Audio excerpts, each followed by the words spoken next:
Isaías, capítulo 7. No tempo em que Acais, filho de Jotão e neto de Uzias, era rei de Judá, Rezim, rei da Síria, e Peca, filho de Remalias, filho de rei de Israel, atacaram a cidade de Jerusalém, mas não puderam conquistá-la.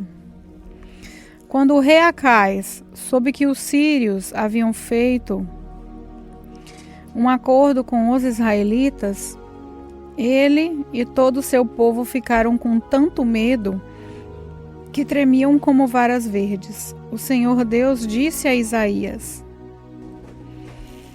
vá com o seu filho Zear-Jazube encontrar-se com o rei Acais. Ele estará na estrada onde os tintureiros trabalham, perto do canal que traz água do açude de cima. Diga ao rei que fique alerta, mas que não perca a calma, que não tenha medo, nem que fique desanimado por causa do ódio do rei Rezim, dos sírios e do rei Peca. Eles são menos perigosos do que os dois tições soltando fumaça. Os sírios, junto com o rei Peca e os israelitas, estão fazendo planos para prejudicar o rei Acais. Eles combinaram o seguinte: vamos atacar o rei de Judá, conquistar o seu povo e forçá-lo a aceitar o filho de Tabeal, como rei. Porém, eu, o Senhor, afirmo que isso não acontecerá, pois a Síria não é mais forte do que Damasco, a sua capital. Damasco não é mais forte do que o rei Rezim. A terra de Israel não é mais forte que a Samaria, a sua capital. E Samaria não é mais forte do que o rei Peca. Mas daqui a 75 anos Israel será destruído e deixará de existir como nação. Se vocês não tiverem uma fé firme, não poderão ficar firmes. O Senhor Deus enviou ao rei Acais essa outra mensagem: peça ao Senhor, seu Deus, que lhe dê um sinal. Esse sinal poderá vir das profundezas do mundo dos mortos ou das alturas do céu.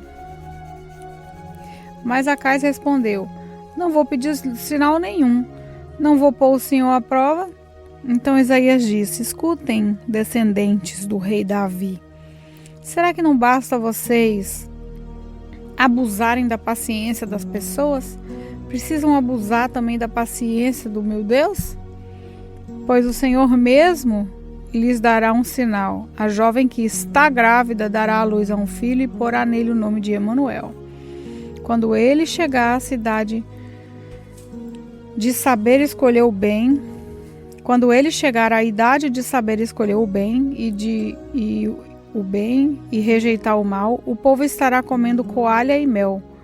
Mas mesmo antes desse tempo, ó rei Acais, as terras daqueles dois reis que lhe causam tanto medo ficarão completamente abandonadas. O Senhor Deus vai trazer sofrimento para o Senhor, ó rei, para as pessoas da sua família e para o seu povo. Ele fará isso por meio do rei da Síria. E o sofrimento que esse rei vai causar será o pior que já houve desde que o reino de Israel se separou do reino de Judá. Quando chegar aquele dia, o Senhor Deus vai assobiar e chamar os egípcios, para que venham como se fossem moscas nos lugares mais distantes do rio Nilo. E assobiará também para que os assírios, como um enxame de abelhas, venham da sua terra. Eles virão e, como enxames, pousarão nos vales mais profundos, nas fendas das rochas, e em todos os espinheiros e em todos os lugares onde o gado bebe água. Naquele dia, o Senhor vai contratar um barbeiro que vive na região que fica do outro lado do rio Eufrates, isso é, o rei da Síria. Ele virá e rapará a barba e os cabelos e os pelos do corpo de todos. Naquele dia, quem ficar com uma vaca nova e 2 cabras terá tanto leite que poderá comer coalha. E todos que ficarem com vida no país comerão coalha e mel. Naquele dia, o que antes era uma plantação com 1000 pés de uva, valendo 1000 barras de prata, virará um terreno cheio de mato e de espinheiros. O país todo ficará coberto de espinheiros, e os homens irão ali caçar com arco e flecha. E todos os montes onde antes havia plantações ficarão cobertos de mato e de espinheiros, que ninguém terá coragem de ir até lá. Somente o gado e as ovelhas irão lá para pastar. Isaías, capítulo 8. O Senhor Deus me disse: pega uma tabuleta grande e nela escreva, em letra bem grande, o seguinte: Maer, Salal, Has, Bas. E procure 2 homens de confiança, isso é, o sacerdote Urias e Zacarias, filho de Zebequerias, para servirem de testemunhas. Algum tempo depois, a minha mulher, a profetisa, ficou grávida e deu à luz a um filho. Aí o Senhor me disse: ponha nele o nome de Maer, Salá, Hasbaz. Pois antes que ele aprenda a dizer papai ou mamãe, o rei da Assíria levará embora todas as riquezas de Damasco e de Samaria. O Senhor falou comigo de novo. Ele disse: esse povo não quis as águas calmas do riacho de Siloé e está tremendo de medo do rei Rezim e do rei Peca. Por isso eu, o Senhor, vou trazer o rei da Assíria e o seu poderoso exército para atacarem esse povo. Eles avançarão como uma enchente do rio Eufrates, que sobe acima das margens de todos os canais e de todos os rios que desembocam nele. Eles invadirão a terra de Judá, como as águas de uma enchente que cobrem tudo e sobem até o pescoço da gente. Mas Deus está com seu povo, as suas asas abertas protegem a terra prometida. Reúnam-se, povo, mas fiquem com medo. Escutem todos os países distantes. Preparem-se para a guerra, mas vocês serão derrotados. Sim, preparem-se para a guerra, mas vocês serão derrotados. Façam planos, mas eles não darão certo. Resolvam o que quiserem, mas tudo fracassará, pois Deus está conosco. O Senhor Deus pôs a sua poderosa mão sobre mim e avisou a mim e aos meus seguidores que não andássemos no caminho que o povo estava seguindo. Ele nos disse: não pense que tudo o que o povo chama de revolução seja revolução mesmo. Não fiquem assustados, nem tenham medo daquilo de que o povo tem medo. Pelo contrário, fiquem assustados por minha causa e tenham medo de mim, pois eu, Senhor Todo-Poderoso, sou santo. Eu serei um templo para abrigar vocês. Serei também uma pedra e uma rocha que fará com que o povo de Judá e de Israel tropecem e caiam. Serei uma armadilha e um laço para pegar os moradores de Judá. Muitos tropeçarão, cairão e despedaçarão. Ficarão presos nessa armadilha. Eu disse aos meus seguidores: guardem a mensagem e lembrem dos ensinamentos que o Senhor me deu. Ele me escondeu do seu povo. Ele se escondeu do seu povo, mas eu confio nele e nele ponho a minha esperança. Aqui estou eu, com os filhos que o Senhor Deus me deu. O Senhor Todo-Poderoso, que mora no Monte Sião, nos enviou para sermos sinais que causam espanto ao povo de Israel. Algumas pessoas vão pedir que vocês consultem os adivinhos e os médiums, que cochicham e falam baixinho. Essas pessoas dirão: precisamos receber mensagens dos espíritos e precisamos consultar os mortos em favor dos vivos. Mas vocês respondam assim: O que devemos fazer é consultar a lei e os ensinamentos de Deus. O que os médiuns dizem não tem nenhum valor. O povo andará de um lugar para o outro, sem rumo, desanimado e com fome. Por causa da fome, ficarão com raiva e amaldiçoarão o seu rei e o seu Deus. Olharão para o céu e depois para a terra, e verão somente sofrimento e escuridão, trevas e angústia, porém não poderão escapar delas. Isaías, capítulo 9. Mas a aflição dos que estiverem sofrendo vai acabar.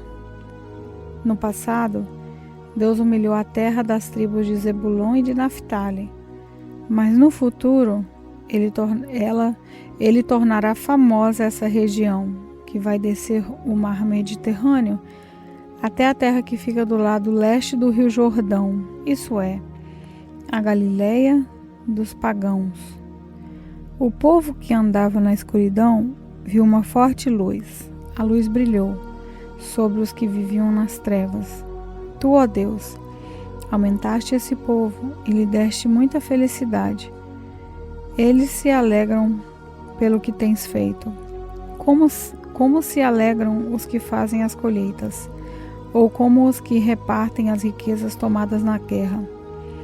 Tu arrebentaste as suas correntes de escravos, quebraste o bastão com que eram castigados, acabaste com o inimigo que os dominava, assim como no passado acabaste com os midianitas.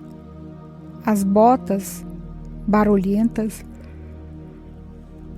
dos soldados e todas as suas roupas sujas de sangue serão completamente destruídas pelo fogo, pois já nasceu uma criança. Deus nos mandou um menino, que será o nosso rei. Ele será chamado de Conselheiro Maravilhoso, Deus Poderoso, Pai Eterno, Príncipe da Paz. Ele será descendente do rei Davi. O seu poder como rei crescerá e haverá paz em todo o seu reino. As bases do seu governo serão a justiça e o direito, desde o começo e para sempre. O seu grande amor, o Senhor Todo-Poderoso, fará com que tudo isso aconteça. Deus anuncia que vai castigar o povo de Israel, os descendentes de Jacó. Todo o povo de Israel e todos os moradores de Samaria sabem que ele vai fazer. Orgulhosos e vaidosos, eles dizem: caíram as casas feitas de tijolos, mas nós as construiremos de novo com pedras. As vigas de madeira de figueira brava foram cortadas, mas agora vamos usar vigas de cedro. Por isso, o Senhor atiça os inimigos deles e manda que os ataquem. A Síria, a leste, e a Filisteia, a oeste, abriram a sua boca para devorar o povo de Israel. Mesmo assim, a ira de Deus não passou. A sua mão continua levantada para castigar. O Senhor Todo-Poderoso castigou o seu povo, mas eles não se arrependeram, não voltaram para Deus. Portanto, num dia só, o Senhor vai cortar a cabeça e o rabo do reino de Israel, como se faz com um animal. Vai derrubar as parreiras e os juncos. Os mais velhos e os mais respeitados são a cabeça. Os profetas que anunciam mentiras são o rabo. As autoridades guiaram o povo por caminhos errados, e por isso o povo anda perdido. Portanto, o Senhor não terá pena dos jovens, nem terá compaixão dos órfãos e das viúvas. Pois ninguém crê em Deus, todos são maus e falam tolices. Mesmo assim, a ira de Deus não passou, e a sua mão continuava levantada para castigar. A maldade do povo queima como o fogo, que destrói o mato e os espinheiros. É como um incêndio na floresta que faz subir nuvens de fumaça. O Senhor Todo-Poderoso está irado, e por isso a terra está sendo queimada, e o povo está sendo destruído. Ninguém tem pena dos outros. comem até a carne dos seus próprios filhos. Cada um devora a comida que consegue arranjar, mas assim mesmo continua com fome. O povo da tribo de Manassés ataca o de Efraim, e o povo da tribo de Efraim ataca o de Manassés. Os dois juntos atacam o povo de Judá. Mesmo assim, a ira de Deus não passou. A sua mão continua levantada para castigar.